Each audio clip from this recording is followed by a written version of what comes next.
ఎప్పుడు టాపేనా? నేను బట్టలు ఆడేస్తాను, వెళ్ళి ఒక క్లిప్ తీసుకురాపో. తీసుకో అమ్మా. ఒక్కటంటే ఒక్కటేనా? ఒకటే అడిగిన కదమ్మా, అందుకే ఒకటి తెచ్చా. ఒక్క పని చేతకానికైతే అన్నీ నేనే చేసుకోవాలి, నేనే చేసుకుంటా. ఒకటే కదా అడిగింది, ఒకటే తెచ్చా. ఇష్టం, నేను మాత్రం తయారు చేస్తాను. భూమి, కాస్త ఒక కప్పు టీ తీసుకురావా నాకు? అలాగే అమ్మా, నేను వెళ్ళి తీసుకొని వస్తాను. ఇదిగో తీసుకో చాయ్.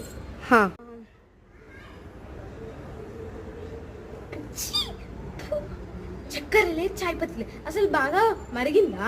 లేదమ్మా, నేను సరిగ్గా చూస్తాను. అవునమ్మా, చక్కెర లేదు. ఏంటి చక్కెర లేదు? బాగానే ఉంది కదమ్మా, నీ టేస్ట్ బస్ చాలా పోయింది. నువ్వు గుసగుసలాడింది నేను విన్నానే, నాకు చోలు ఏం పోలేదు. నేను వినేసిందా? అమ్మ, నీకు చెప్పలేదు. మీరు కూడా 90s అట్లా కామెంట్ చేసి లైక్ చేయండి. వస్తే